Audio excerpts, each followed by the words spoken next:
What's happening, guys? This is James Blonde and Dizzy PW. And we were sort of hoping that December 21st would mark the end of the world, so we really wouldn't have to think back on what games we enjoyed the most in 2012. Yeah, that didn't work out for us, did it? Now we're stuck here late on a Friday night while everyone else has gone home for the holidays. Yeah, I think it just means that we have to throw away that Mayan calendar that we use all the time in the office. Damn it! You sound so disappointed. Well, seeing that we are all, in fact, still alive, we've decided to take a look at all the games we covered in 2012 and, put them into categories and talk about which games should be labeled as best in these random categories that we come up with and ultimately decide on our Game of the Year. And we're going to try to stick with games that are either already released or in open beta. And this is just our opinion on what games fit these categories, so feel free to let us know what games you think claim these titles.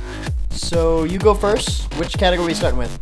Well, let's start off with something casual, like what we do when the boss isn't looking. What was your favorite browser game this year? Oh, man, that was a tough one. I don't know. I'm going to have to think about it. You go first. When I think about browsers now, I think about the Unity engine and the great things that it's creating, like Cartuga and the Game of Thrones MMO coming out.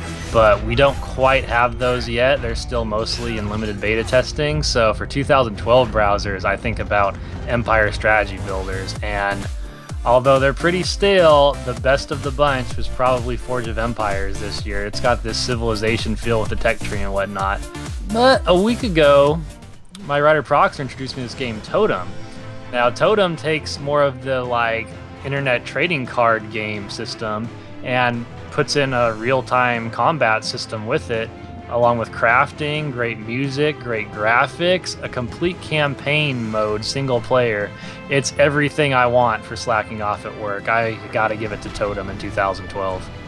Alright. Well, as far as browser games go, we saw a lot of games come out this year that really sort of push the limits of what people usually think when they think of a browser game. We saw games with a lot more depth, like Lost Titans, and games with even better visuals than normal, like City of Steam, which I'm totally excited for in 2013. And then we saw some games that are really just unique and fun. I'm going to have to say Air Mech is probably my favorite browser game of 2012. I really like its fast-paced nature and hectic micromanaging, and it really just put a new twist on a hybrid game. Definitely agree with that.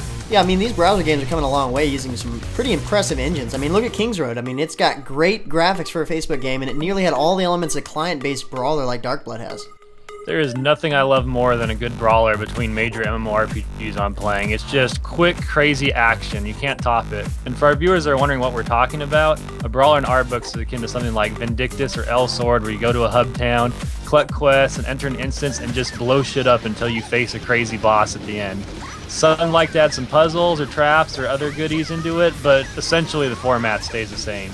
And for me this year and a lot of my community, no brawler holds a candle to C9's fast-paced combat, beautiful design, unique character classes, and masterful PvP.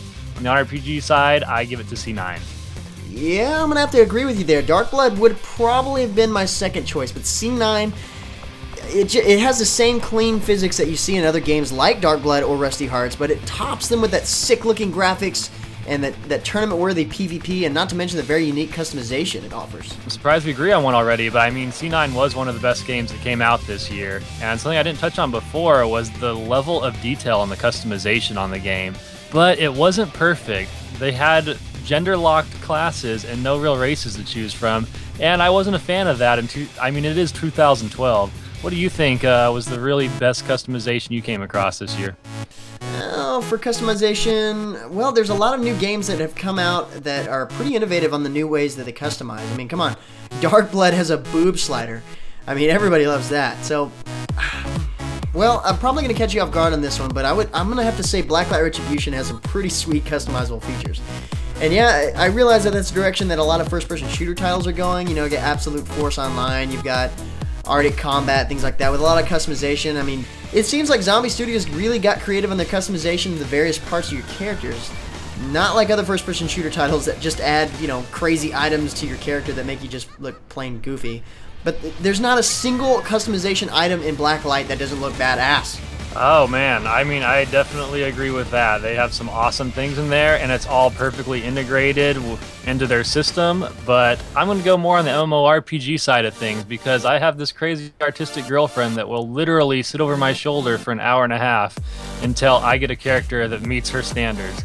So for me, it came down to the option between Terra and 7 Core. And while most people would probably go for the better graphics and the amazing look of Terra, I'm going to have to give it to 7 Core on this one, rooting for the underdog, just because despite its flaws, its features being kind of the same old as we've seen before, when it came to customization in this game, there were so many classes, or there were so many races. Each race had an actual impact on how your class plays in strategic ways, not in hindering ways. And you could make yourself a 4-foot midget, you could make yourself a 7-foot beast, you could go female or male for any of your class. It didn't matter. You could do arm length, leg length, waist width, just everything. I finally lived out my dream of playing as a 7'5" female elf with 3-foot long ears. And what other game can you really say you can do that in? OnRPG gives it to 7 Core this year. So did 7 Core have a boob slider? I don't recall. 7 Core did have a boob slider, and my Ellen on Terra did not. So hands down, OnRPG is giving it to 7 Core. That'll make or break it. And speaking of your choice on Blacklight Retribution, I mean, was that your favorite shooter this year, or did something else top it? Damn you for bringing that up. That's so hard to decide. Every other game that came out this year was a freaking FPS. We should have just changed our name to MMOHut. Well, I'm gonna have to give a lot of the credit to PlanetSide 2. They did a nice job of creating a persistent shooter that's massive, and it still has all the elements that a match-based shooter has. But if I've got to give an award to an FPS title, I'm gonna be looking for something that expands on the genre without taking away any of the traditional elements. And the only game that I think that does that a little bit better than PlanetSide 2 is Hawken. I'm gonna have to say Hawken because, I mean, PlanetSide 2 took FPS mechanics and put it into a huge persistent world, but Hawken took FPS mechanics and bred them to Mech Warrior, and then put them in a dystopian environment that felt like something out of, you know, Terminator. Yeah, that's a hard one to decide. What do you think? For me, when it comes to the hierarchy of genres, shooters just don't float my boat. If I was majorly into shooters, I probably would have gone to Tribes Ascend, but just that killer learning curve turned me off on it. And this really was the year of first-person shooters. There were so many to choose from. I loved the customization in Blacklight. I agree with you on your award there. I was going to give it to PlanetSide 2, but just it's still a little too buggy, and I can't stand those long walkbacks to the combat after you die. Oh yeah, that sucks. So when I thought about it, I thought, what was the game that I just jumped into and had the most fun right away? And I really got nostalgic when I played Arctic Combat. It brought me back to the good old-fashioned pick-up-and-play that Nintendo 64's GoldenEye 007 gave me. It's got modern graphics, it looks great, the controls are smooth, you can really... There's some really wild weapons in there, like calling in helicopter support. And it's got enough replay value from its RPG elements that I just kept jumping back in game after game to see, hey, if I tweak my build there, if I give myself this ability, what's going to happen? So yeah, OnRPG gives it to Arctic Combat in 2012. It really is the year of WebZen for me. Now see, that's what Blacklight does for me, but I still think that Hawken took the genre and pushed it beyond its norm, and it really also comes down to the fun factor in PvP. So yeah, so there you go. What do you think about that? I mean, which game for you had the best PvP? Now, I love me some League of Legends. Yeah. Hell, I awarded Game of the Year on OnRPG last year. But after playing for hundreds of hours of it, it's lost a little bit of its magic. Never. Now, enter, I believe it was PAX East, and Hi-Rez sets up their booth. I go to check out Tribes Ascend, and what do they have there? They have a new MOBA waiting for me. And how often do I get to play a new MOBA? That's a pretty rare thing. And what did Hi-Rez do? They didn't think they could beat League of Legends. They thought they could emulate it. But with gods and 3D graphics and a new crazy map where you can literally get drunk and get lost inside of the jungle if you're not paying attention because it's wild. I had so much fun checking out the new gods. Just everything feels like MOBA Reborn on it, and I cannot wait to get and kill some more people playing Smite tonight. Yeah, I think that's an excellent choice for best PvP. I mean, I love me some Smite. Those games are really based around PvP. I guess what the reason I was thinking of that category was talking about PlanetSide 2. I think The massive world and huge battles that spontaneously happen in PlanetSide 2 are one and only. I mean, where else can you instantly join a 2,000 person battle with hundreds of vehicles? The PvP in PlanetSide 2 is so immersive that people are having enough fun just hopping on and flying or driving around carrying other players to battle. Yeah, I mean, PlanetSide 2 definitely brings the innovation to the market, and when you are in those battles, it's a hell of a good time. Unfortunately, I can't say Smite is terribly innovative. They are pretty much openly copying what made League of Legends so successful. And 2012 did have a little bit of innovation in it, though. What did you think about a title that really brought it? Most innovative of 2012? Well, that's easy. I'm going to have to say Air Mech. I mean, talk about the epitome of a hybrid game. It's got RTS elements, MOBA elements, it's got Galaga style in its PvP, it's got mechs, it's got good visuals, it's got mechs. I think I said that, but it needs it, and it's a browser game. It's the best browser game, for sure. Most innovative. Ooh, Air Mech again. That game really left an impression on you. I'm going to have to check that out sometime.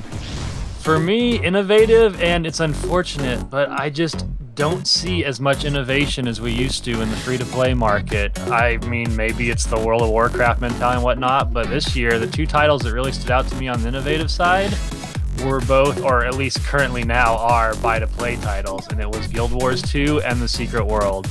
And while most of the fanboys are going to hate me for this, Guild Wars 2 brought a lot of innovation, but as a massive Guild Wars 1 fan, it wasn't the innovation I wanted.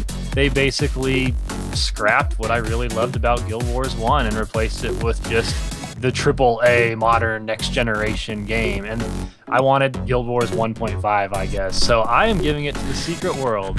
I mean, name a title in your mind that makes you think when you first saw it, hey, that doesn't look like anything I've seen before. Air Mech. Hands down, it's The Secret World, right? It takes place on Earth in real world locations. It's a classless system where you can pretty much swap things up. The way you look has nothing to do with what you are. You make your character as you want it to be, in a world unlike anything you've ever played before. Solve puzzles that actually make you think. A marketing team that gets you involved with the real world. I don't know. And finally, their decision to cut out the subscription fee was that last bit of innovation they needed to topple this award for me. Secret World is OnRPG's most innovative this year. Well, if we're talking about buy-to-play titles, then Borderlands 2 for the win. Well, and I guess since you brought it up, one of the big things that people do like about Guild Wars 2 was, well, besides a lot of things, was the action combat system. What do you think? Do you agree with that? There's a lot of reasons to like Guild Wars 2 over Terra, but I will never forgive someone that says the combat system is one of them. Ever since I laid my eyes on Dragon Nest in the summer of 2011, I fell in love with action combat. So of course, when I saw Terra at E3, I was sold on it. After all my meetings of the day, I went back and played it for an hour until the staff kicked me out. And then I did it again at PAX. And then I did it again at PAX East. And honestly, I've sunk more hours into Terra than any MMORPG I think I've ever played. And it's just the endgame combat in it is amazing. I wish they did a better job building up towards it to keep people interested. Because once you're there and you're fighting a god and raising your shield as that little rabbit, trying to hold off knowing that one mistake, and not just you, but everyone around you is going to die. And it's 100% based on your skills, on the skills that you set up to combo ahead of time, on knowing your massive hotkey bar and what to use at the right time and how to master your cooldowns properly, and making sure that you don't miss, that you land those key dodges, that you recognize the animation. Everything about it is just visceral and gets your heart pumping, and I have to give it to Terra for OnRPG's best combat of 2012. You would. Yeah, it's funny that you bring that up. I'm thinking Raiders. You know, they're very similar, and I really like that sort of you put it together combo system that Terra has on it. But with Raiders, you know, the collisions are awesome when you're blocking and things like that. And you've got to watch your spacing between your enemies, and you really got to know when to block, just like you said with Terra. And Raiders, of course, lets you pick up the pieces of the monsters and then turn around and just beat them to hell with it. And I think that the skills seem to be a little bit smoother in Raiders, as in you don't have to stop to attack. And I mean, there's always the fact that Raiders is free to play. Yeah, as soon as I saw Perfect World Entertainment announce Raiders was going to be free to play, I knew that Terra was in trouble. I really hope in 2013 they recognize the error of their ways and go with a free to play model so just more people can experience that amazing game. But another thing that I really thought was crazy about Raiders, is how you can just make these hybrid classes.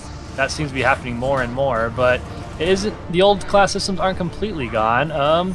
What do you think? Was there any particular new class or character that stood out to you this year? That's a tough one too. Favorite class or character? Well, if we cover this game, I would instantly have to say Borderlands 2 Necromancer. I mean, that's a badass, you see. Well, I really liked Chung when he was released for Elsword, mainly because he's a little guy that's packing a huge cannon. Oh, no. The Witchblade class for C9. She's hot as hell, and the cool thing is she uses it as a passive against her enemies. I've got to say, that's pretty badass. I haven't really played enough C9 to get to know the Witchblade class, but I wouldn't mind. Yeah, sorry for springing this one on you like this, James, but I don't know. I got a lot of flack back in our last awards when I gave it to Elsword over Grand Chase for side-scrollers, and to be fair, I just never really checked Grand Chase out back then. I was still too new to this stuff. So I gave it a shot this year when a character called Rin came out. She was your typical sexy, semi-Asian themed battle fan willing character. It wasn't terribly original, but when I did some research on it, I found out not only did she have a really unique combat style, this squishy mid-range, high-risk, high-reward character that I really dig in MOBAs, and I liked it even more in a Brawler type game. But I also found out that she was actually designed by the community of the game and implemented by the developers, and I really wish I saw more of that. So just for going through with it and creating something that the fans wanted to that level, I have to give it to Rin as my favorite character this year. Alright, so based off of your category, a lot of these new characters are selling points for expansions on these new games and stuff. And this year we seem to have a freakish amount of these expansions. So what expansion do you really think changed the way the game actually plays and wasn't just filler? Oh, finally an easy one for me. This was no doubt, hands down, League of Legends Season 3 pre-patch. It just did it for me. I mean, it's still got some issues, but Riot Games never gets anything right on the first try, right? This thing made supports way more viable. They've got better itemization for gold over time items. AP characters have so many fun new toys to play with. I've never had more fun jumping around on Ahri. And there's a huge number of new activatable items, which I feel like has always been one of the selling points of this game, and they haven't focused on enough. Now your supports are throwing activatables out, your junglers got activatable. Everybody's activating items. It's like a new skill cap increase to the game. Really, the junglers are the only ones suffering from this, and Riot needs to do something to help them out because it's just too easy to fall behind to become non-factor. And nobody wants to be a big tanky jungler and come out and be laughed at and ridiculed by his teammates. So once they get that down, I think they're going to have a winner here. They took a huge gamble completely changing their game despite being #1 in the industry, but like buying a Medjai Soulstealer on LeBlanc has the potential to pay off for them in a big way. No, I totally agree. Riot has to keep up with its huge player base when it comes to changing their game, and I think that takes some guts, and it's probably pretty challenging to make right. On another note, I guess, or on a similar note, I was pretty blown away by the changes that were made to World of Tanks when I saw it at PAX Prime. I mean, we were some of the first people to actually get to see the new trailer right after we got to check out World of Warplanes, and the group had to explain that the entire trailer was actual gameplay and not rendered graphics. I mean, it was that amazing. I think when a game company like Riot or Wargaming makes a huge graphics change in their game just because they can, it's not necessarily needed, it's pretty impressive and definitely changes the way the game plays. It's almost like they're trying to nail that fun factor first and then come along with some shiny new aesthetics afterwards. Hey James, I was just looking at the holiday traffic online. It's finally starting to clear up. You want to just wrap this up and talk about our favorite game in 2012? Yeah. I mean, I don't know about you. I'm going to have to sit here and work on this video for hours. Alright, I put a lot of thought into this. A lot of people were probably thinking it was going to be Guild Wars 2. No. I don't know. I'm going to take a road less traveled. I like MOBAs. I love online competitiveness. I don't like being forced to wait long periods of time before I can jump into some good old PvP. I know what you're thinking. Out of all the combat systems I've tried, it's really Terra's FPS MMO hybrid style system that's becoming so popular that sells it for me. And as a creative writer, I love to feel like there's a story behind the character I'm playing. Hi-Rez just found the perfect combination of factors in Smite. My roommates and I feel the same way, and that's what keeps us coming back night after night, long after the community events and article writing I had to do for the game are over. And I mean, if the community doesn't agree with me, that's fine, but I'm gonna bash your heads in with Thor's hammer until you have the sense to see things my way. Wow. Well, there's no doubt that Guild Wars 2 is fun, and it's definitely up there, but it's not free to play. And besides, if I was going buy to play, you'd know what I'd choose. Raiders, on the other hand, is, and it too is also up on the list. And I'm also leaning towards Hawken. I just think it's really impressive that a small group of developers can make a game that is so fun and with a unique theme that it potentially might get a movie deal. I mean, that's pretty impressive. And at the same time, PlanetSide 2 has me pushing towards it. But there is also still too much I just don't like about it. Like you said, the downtime can be excruciating. You know what? I'm gonna have to agree with you. Smite wins it for me. There's just too much to like about that game. I don't care if you think it copies League of Legends or what. Screw it. Play both of them. They're free to play. I mean, I've got to hand it to Hi-Rez. They've been on the ball with releasing some awesome gods, and they do a nice job reflecting their mythological representations and their skills, and at the same time, Hi-Rez has Tribes of Sin doing so well, and it's a completely different game genre. And another thing, I've got to point this out. On the MMOHut Facebook, no matter what beta keys we have, the most demanded was without a doubt Smite. So I'd be denying the truth if I didn't say Smite was my choice. So guys, that's going to be it for our choices for top games of 2012. We know you're not going to agree with us, so thank goodness it's not official. But do let us know what you think were some of the best games of this year. And before we go, I'd like to say thank you to everyone in the community for getting us to 195,000 subs. We really appreciate the support. I'm definitely looking forward to bringing you some more awesome game coverage in 2013. But for now, that's going to be it for me. I'm James Blonde. And Dizzy PW. See you out there, gamers.